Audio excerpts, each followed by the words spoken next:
اس وقت یہ ہے کہ اصل نماز یہی ہے، یہ سورہ فاتحہ۔ چنانچہ میں آپ کو حدیث سنا رہا ہوں جو صحیح بخاری میں بھی ہے، صحیح مسلم میں بھی ہے، جامع ترمذی میں بھی ہے، سنن ابی داود میں بھی ہے، سنن نسائی میں بھی ہے، اور بہت سی کتابوں موجود ہے۔ اور یہ عن عبادہ بن صامت رضی اللہ تعالی عنہ، حضرت عبادہ بن صامت سے ہے مرفوعا کہ حضور نے فرمایا لا صلاۃ لمن لم یقرأ بفاتحۃ الکتاب، اس شخص کی کوئی نماز نہیں ہے جس نے کہ سورہ فاتحہ کی تلاوت نہیں کی۔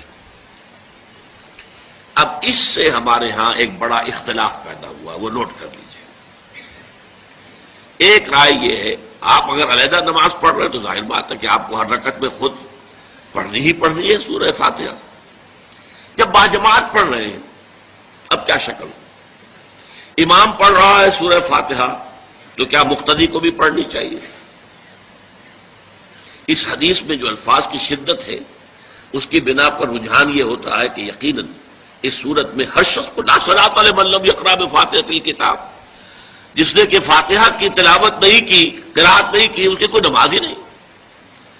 تو یہ موقف ہے امام شافعی کا، یہی مسلک ہے ہمارے اہل حدیث بھائیوں کا کہ آپ چاہے اکیلے نماز پڑھ رہے ہو، چاہے امام کے پیچھے پڑھ رہے ہو، اور چاہے امام جو ہے وہ جہری رکعت پڑھا رہا ہے اور چاہے سری رکعت پڑھا رہا ہے۔ خاموشی والی رکعت سورہ آپ کو معلوم ہے کہ نماز جو ظہر اور عصر کی ہے تو چاروں رکعتیں جو ہے وہ سری ہے، مغرب کے اندر آ کر دو جہری ہیں ایک سری ہے، عشاء میں آ کر دو جہری ہیں دو سری ہیں، سورہ اور نماز فجر کے اندر دونوں جو ہیں وہ جہری ہیں۔ تو چاہے جہری ہو چاہے سری ہو، آپ کو بھی لازماً جو مقتدی ہے اسے بھی سورہ فاتحہ پڑھنی ہوگی۔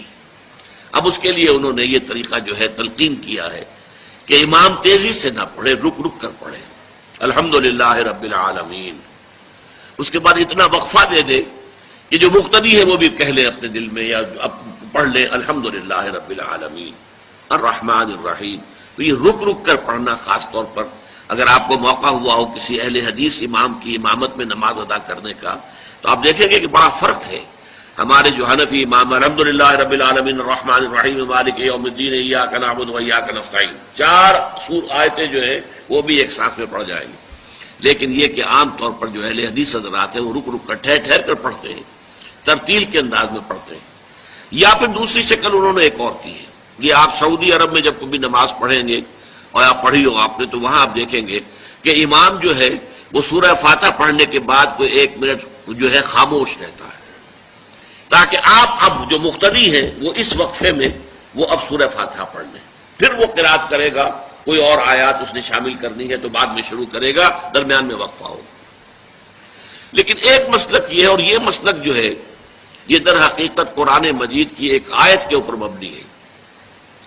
سورہ اعراف کے آخر میں فرمایا گیا وَإِذَا قُرِئَ الْقُرْآنُ فَاسْتَمِعُوا لَهُ وَأَنصِتُوا، جب قرآن پڑھا جا رہا ہو تو توجہ سے اسے سنو، خود خاموش رہو۔ اب یہ قرآن مجید کی آیت ہے، اس کے بنا پر ایک رائے یہ ہے کہ آپ امام کے پیچھے سورہ فاتحہ نہیں پڑھیں گے، پڑھا جا رہا ہے سنو اس کو، خود خاموش رہو۔ اور اس کے لیے وہ دلیل دیتے ہیں کہ یہ شکل ایک وفد کی سی ہے، جیسے کسی بڑی شخصیت کے پاس اگر آپ کا کوئی وفد جاتا ہے، 8-10 افراد ہیں، ان میں اسپوکس مین ایک ہوتا ہے، وہ بات کرتا ہے، باقی سب لوگ موجود رہتے ہیں، سنتے ہیں۔ اسی طریقے سے امام جو ہے وہ گویا کہ آپ کا نمائندہ ہے اور وہ پڑھ رہا ہے الحمدللہ رب العالمین الرحمن الرحیم مالک یوم الدین، تو امام کی قرات ہی آپ کی بھی قرات ہو گئی۔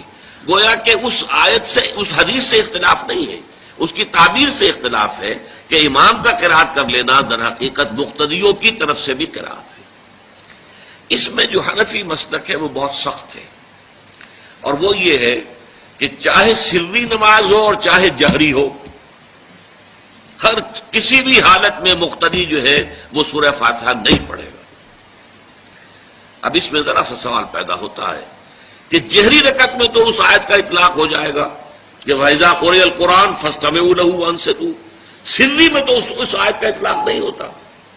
بہرحال یہ مسلک ہے امام شافعی کا، ایک انتہا پر ہے، ہر صورت میں سری ہو یا جہری ہو آپ کو پڑھنی ہی پڑھنی ہے۔ اور امام ابو حنیفہ دوسری انتہا پر ہیں کہ چاہے سری ہو چاہے جہری ہو کسی شکل میں نہیں پڑھنا۔ امام مالک کا مسلک ہے درمیان میں، اور میں اس میں کوئی جھجک محسوس نہیں کرتا کہ میں آپ کے سامنے عرض کر دوں کہ میں اس پر عمل پیرا ہوں۔ وہ کیا ہے؟ جہری نماز میں خاموش رہو اور سنو۔ اس آیت کا اطلاق ہو جائے گا جب بلند آواز سے پڑھ رہا ہے امام تو پوری توجہ، فاستمعوا لہ، اپنی پوری توجہ کو اس کے سننے کے اوپر مرکوز کر دو اور خود خاموش رہو۔ سری رکعت میں البتہ جبکہ وہ بھی خاموشی سے پڑھ رہا ہے، آپ بھی خاموشی سے پڑھ رہے ہیں۔ بہرحال ان چیزوں میں نے یہ سب کو بیان کیا ہے تو اس سے جو میرا مقصود ہے وہ یہ ہے کہ معلوم ہو جائے کہ اس میں کوئی بڑی بنیادی بات نہیں ہے، نہ یہ کہ جو حنفی ہیں وہ اس حدیث کا انکار کرتے ہوں کہ لا صلاۃ لمن لم یقرأ بفاتحۃ الکتاب، کیسے وہ انکار کریں گے؟ اور نہ ہی کوئی جو حنبلی ہے یا اہل حدیث ہے وہ قرآن کی اس آیت کا اختلاف کر سکتا ہے کہ اذا قرئ القرآن فاستمعوا لہ وانصتوا، لیکن یہ کہ اس کے پھر اس سے جو احکام کا استنباط ہے اس میں اختلاف ہو جاتا ہے، تو اس کو نہیں سمجھنا چاہیے کہ یہ کوئی بہت بڑی اہمیت والی بات ہے۔ بات کہ جو فرض نماز ہے اصل اہمیت اس کی ہے۔ ہمارے ہاں عام طور پر مذہبی حلقوں میں اور خاص طور پر جو ذرا متصوفانہ انداز کے رنگ کے لوگ ہوتے ہیں وہ فرض کو تو بس ایسے ہی ادا کر لیتے ہیں کہ جیسے بس اس کی کوئی اہمیت نہیں ہے، بلکہ بعض لوگ وہ بھی ہیں کہ جو فرض کو ترک کر دیتے ہیں، نوافل پر سارا زور ہے، صرف رات کی نماز پر زور دیا جا رہا ہے۔ فرض نمازوں یہ ہم نے دیکھے ہیں، ایسے لوگ بالفعل دیکھے۔ یہ تمام چیزیں جو ہیں در حقیقت اس پھر راہ نبوت سے انسان کو ہٹا دینے والی ہیں۔ فرض کتنا فرض، نفل کتنا نفل۔ نوافل کے بارے میں جو ہے شریعت سے ثابت ہے، وہ تہجد بھی نافلۃ لک، حضور کے لیے تو لازم تھی، باقی کے لیے لازم نہیں ہے۔ جو قیام اللیل شروع میں تھا وہ لازم نہیں ہے۔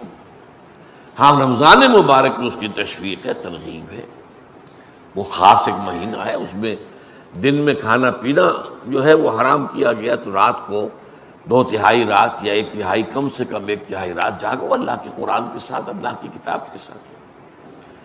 تو یہ اصل میں جو توازن ہے یہ جو ہے بہت ضروری ہے۔ ارأیت اذا صلیت الصلوات المکتوبات، حضور آپ نے دیکھا، غور فرمائیے کہ اگر میں جو فرض نمازیں ہیں وہ ادا کروں۔